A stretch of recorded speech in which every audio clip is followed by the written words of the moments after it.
My brother claimed my business success as his own and demanded 25% of the profits, but I showed the receipts and his smile shattered right away.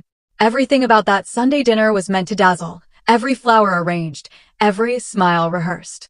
Yet, even before I spotted the envelope beside my dad's plate, I noticed the cunning glint in Ethan's eyes, the same one he'd had since we were kids, as he practically buzzed with excitement. "I'm so glad you made it, Sarah." With an unusually firm hand on my back, Mom leads me to the dining room where Sunday lunch is waiting. The table is overly elegant, as expected, featuring fresh flowers as the centerpiece, Mom's finest china, and the crystal glasses reserved for special occasions. Whatever this is, they've clearly put a lot of thought into it. Ethan, whose smile brings back a memory of when he was 8, watching me about to sit on the whoopee cushion he'd hidden under my chair cushion, is seated across from me as usual. My dad expertly carves the roast beef, while Mom serves the sides of mashed potatoes, green beans, and those fluffy rolls that have been my favorite since childhood. That's when I see it. Tucked just under Dad's napkin, a brown envelope sits nestled next to his plate. My gut tightens. "The clinic is doing well, isn't it?"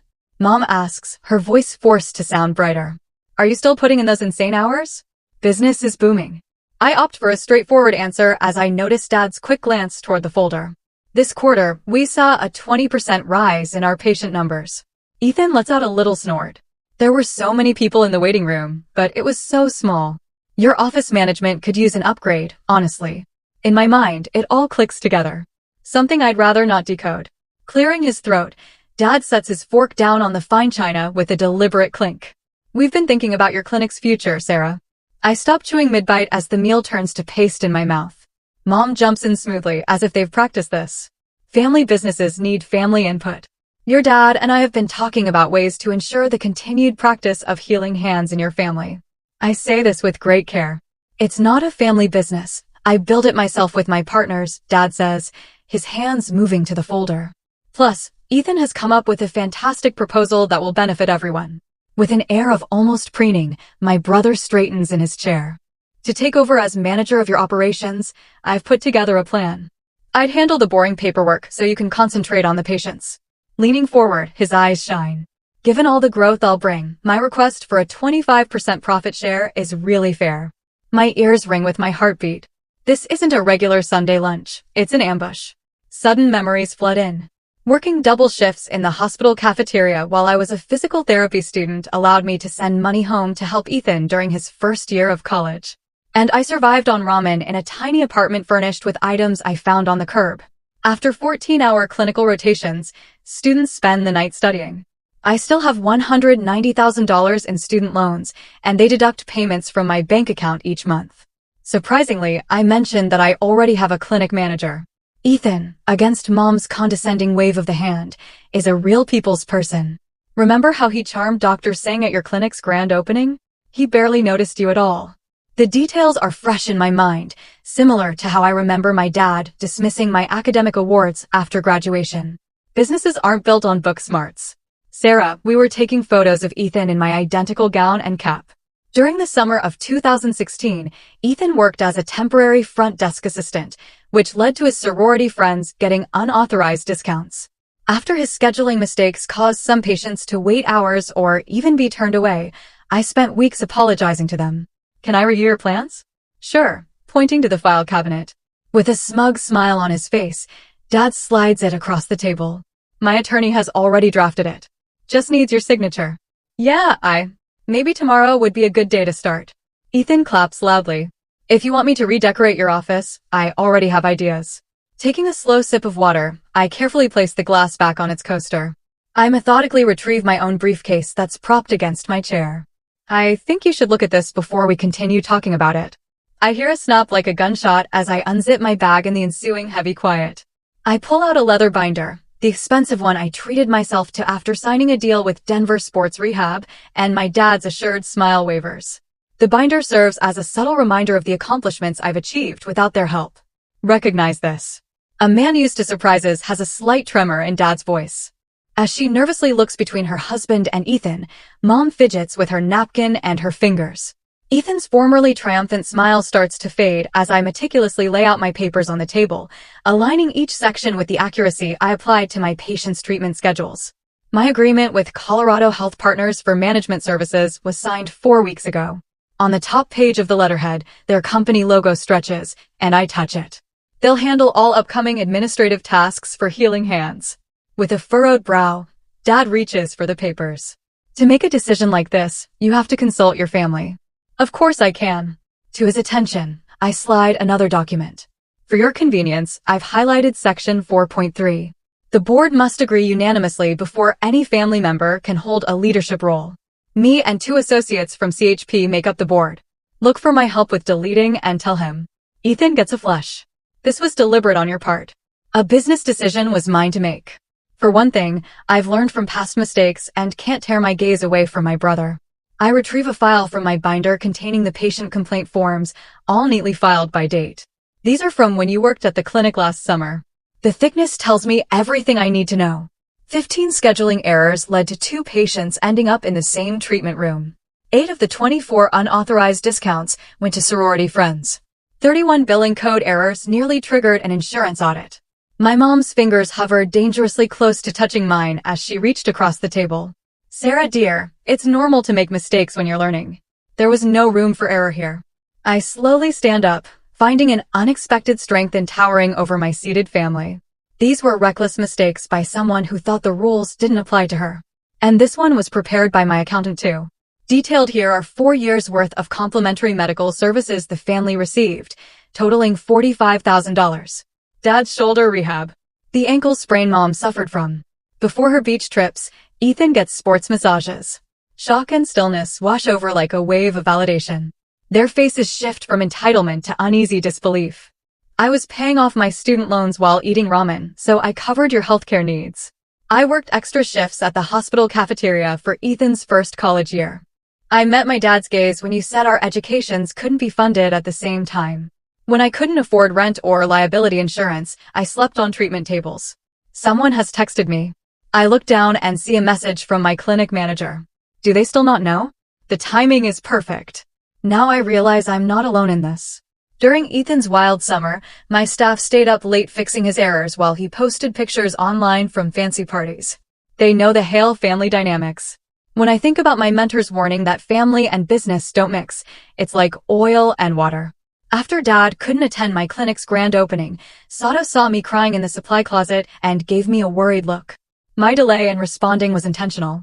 I carefully collect all my documents and return them to my binder in the exact sequence I'll need if this conversation takes a turn for the worse.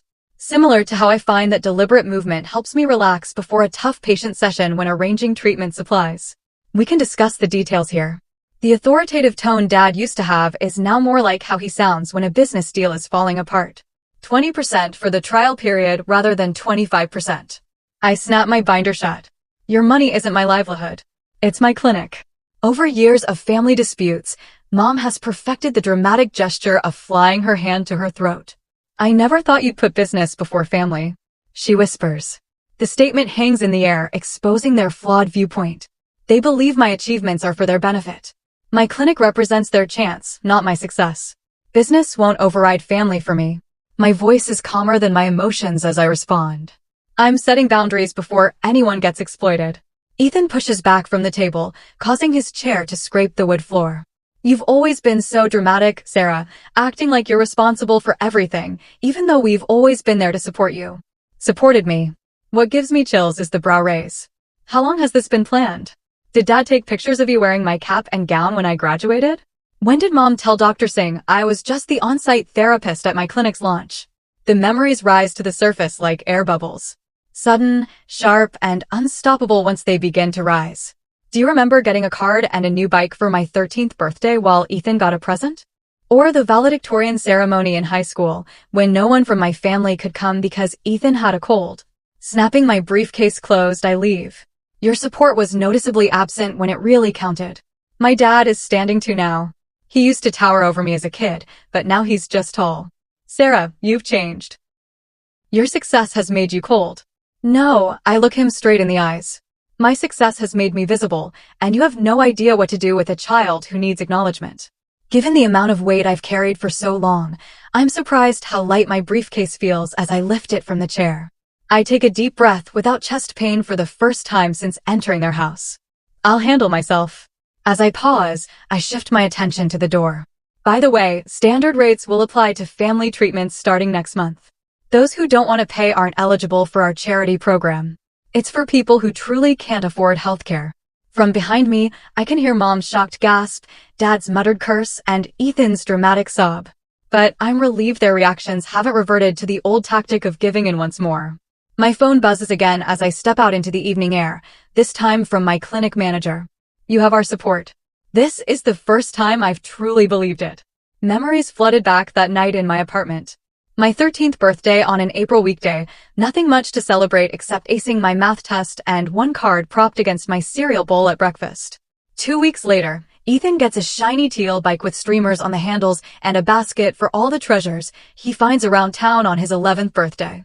I stand on our front porch and watch as our parents cheer his every wobbly lap around the driveway. Take a picture of your brother, Sarah. Dad says, handing me his camera, I need you to help with this. Something clicks. I tilt the viewfinder to capture Ethan's beaming face, his hair catching the sun as Dad steadies the bike seat. Mom waves a handkerchief dramatically as she bids adieu. I still have the receipt for my first bike. After helping Mom with the dishes and noticing the kitchen table still covered in birthday cake crumbs, I ask. She hesitates, her sponge pausing. Sarah, you were always such a sensible kid. Books appealed to you more. Oh, I didn't. I'd been obsessively browsing bike catalogs for 4 years. Graduating high school, a student heads to Colorado State University on a full scholarship, wins a science prize, and is named valedictorian. Parents' seating charts and cameras pack the auditorium. Mine showed up 7 minutes after I spoke, slipping into the back rows as I returned to my seat. Traffic was awful. Mom mutters to me afterward. But tonight is Ethan's recital and we'll be there. Will you come? Through college, the pattern emerges. Even working double shifts at the hospital cafeteria, I'm still waiting for my diploma to arrive at the family home. The sealed envelope sits on the kitchen counter for weeks. Finally, the day comes for me to stand alone after the physical therapy school graduation ceremony while Ethan waves across the quad. You've got it. His hand snatches my mortarboard. Dad wants me to wear this for some photos. I guess it's okay with you. For 20 minutes, I wait while my parents pose my brother for a shot holding my prized cap, honor cords, and diploma holder. Book smarts don't build businesses, Sarah. Dad says afterward as he returns my cap, avoiding eye contact. For years post-graduation, at midnight with only my desk lamp illuminating the clinic, I'm hunched over my laptop. Rent is overdue on the $190,000 worth of debt staring at me from the screen. Meanwhile, I've sent $1,200 to Ethan to help with his housing situation as he navigates his 4th job in 2 years. My apartment remains cluttered with random curbside finds even after multiple cleanings, a lopsided coffee table, and a sofa that manages to retain a faint scent of its previous owners. The empty health facility echoes with my stomach's growl. The bank manager's voice from our morning meeting rings in my ears. Miss Hale, we can't approve this loan for business expansion at this time without additional collateral or a cosigner. My parents won't cosign, yet they bought Ethan a new car a month ago, so he has reliable transport for interviews. So I nod politely and tuck the rejection letter into my bag with the others. That night, I sleep on the treatment table. After 16 hours crammed into back-to-back sessions and insurance paperwork, I curl onto the paper-covered vinyl and wrap myself in a patient blanket. The cleaning crew finds me there in the early morning, still clutching spreadsheets. When Healing Hands Physical Therapy officially opens in its own building 6 months later, not just a leased room in someone else's clinic, my parents stop by for 15 minutes between Ethan's wedding rehearsal and their dinner reservation. It feels just like a real doctor's office. Mom says, glancing at her watch. Dad examines the certificates I've framed. Always focus on the people, not the credentials. They leave before the brief reception starts, missing my 4 staff members' champagne toast and the photo op for the local business journal that would have followed the ribbon cutting. The summer job Ethan takes assisting at the front desk becomes his nightmare.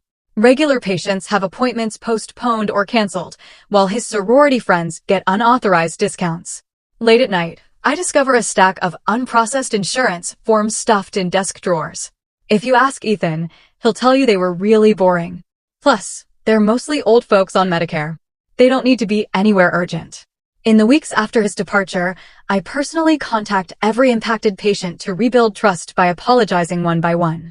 The pivotal moment occurs during an impromptu meeting with the regional provider rep from Blue Shield. The stern-looking woman across my desk slides a folder and interrupts my compiled rebuttal. Your documentation simply doesn't meet our standards for. Here are the updated protocols I developed based on your guidelines and feedback. Every treatment code has been cross-checked against your latest manual. Her eyebrows arch in surprise as she flips through the pages. You did this over 4 weeks of nights? Her evaluation is direct. Providers usually just appeal or drop it. 4 days later, the insurance company approves all our outstanding claims. As word spreads about our impeccable documentation and results, we see a surge in physician referrals within months. The first profitable month comes after 2 exhausting years. There was this one late night when I stared at the accounting software, double-checking the figures 4 times before believing them. For once, the emptiness doesn't feel like rejection but control, even if no one is there to share my joy. As I'm locking up that night, a deep realization hits me. I've become remarkably invisible. I accomplished something significant in the background while my family praised Ethan for his charm and wide social circle. My expanding business is based on the skills I honed through years of self-reliance, persistence, precision, and strategic thinking. This is evidenced by the fact that my clinic manager, Tessa Quinn, turned down a far higher-paying job offer from a hospital to remain in physical therapy. She tells me, tearing up the offer letter in her hand, "They don't appreciate people like you do." I've been in healthcare for 32 years, Sarah. What you're building here is special. No one on my team ever complains about staying late to grab pizza and tackle the backlog when Ethan's scheduling disasters cause havoc. We can handle this. My lead therapist, Mateo, reassures me just before midnight.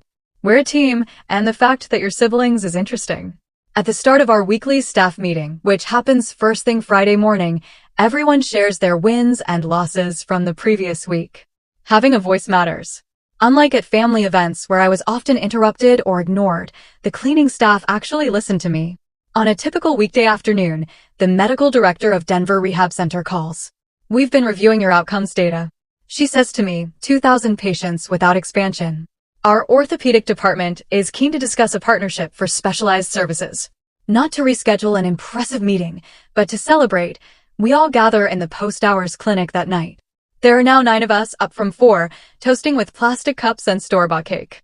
To Sarah, who saw potential where others saw only limitations, Tessa raises her toast. After everyone leaves, I take my original business license from its frame and gently lift it, tracing the embossed logo with my fingers. Tomorrow, I'll rehang it in the larger lobby myself. A quiet reminder that taking the modest route can lead to unexpected rewards. 6 weeks ago, and now I work in a corner office with a view of the Denver skyline. But I've turned my desk to face the treatment floor. Through the glass wall, Blake shows Mrs. Klein the exercises for post-stroke recovery.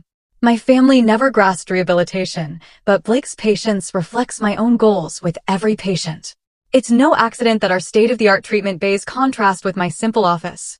Patients deserve access to cutting-edge technology, but I found a used desk and basic chair will do. We reinvest every penny saved in areas that matter. After last month's expansion from 4 to 16 treatment rooms, I reaffix the original Healing Hands Therapy logo to my wall. My phone has vibrated 4 times today, each connecting me to a team of 16 therapists who believe in patient-first care as much as I do. I ignore the message again and turn off the phone, Mom. It'll be the same as yesterday's and the day before's. A simple hello followed by a hint about Ethan's current job situation or questions about how the clinic runs. They've been calling more frequently after I declined their dinner invites for 7 straight weeks. We never see you anymore, and Mom goes through bouts of guilt and fake business concerns. Are you planning to give discounts to neighborhoods mostly of seniors? Good thing I called ahead to explain the situation, because last week Dad tried to reach my accountant directly. The final straw was yesterday when Ethan showed up unannounced during our busiest afternoon, carrying a folder of brilliant marketing ideas that somehow required his full-time job to execute. My front desk manager, Evan, stuck to protocol, seating him in the waiting area and paging me immediately. I remained fully engaged in my patient session. The afternoon light warms my face as I boot up my laptop and scan the 14th draft of the email I've written, deleted, and revised. It's measured, clear, and necessary. As I've told you, my family, after much thought and consideration, I'm setting professional boundaries regarding Healing Hands therapy. Family members are still not allowed to work in management or operations. All therapy services will be charged at standard rates. Business discussions are known only to my leadership team. I'm open to mending relationships with you on a personal level, apart from our business connection. As my office door opens, Sarah, I keep my finger on the send button. Juno, my clinic manager, produces 2 steaming mugs. I thought you might need a boost, she says, setting a coffee mug by my laptop. I saw the post on social media. The brow raise chills me. Juno slides her phone across my desk. On Mom's profile is a photo from my clinic's first day of operations 4 years ago.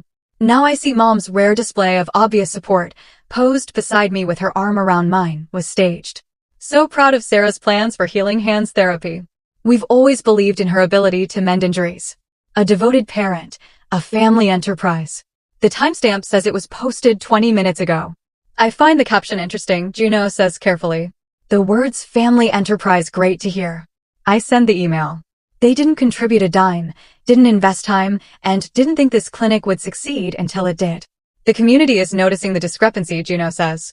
Dr. Ahmed brought it up when referring that complicated shoulder case last week. I look up in surprise.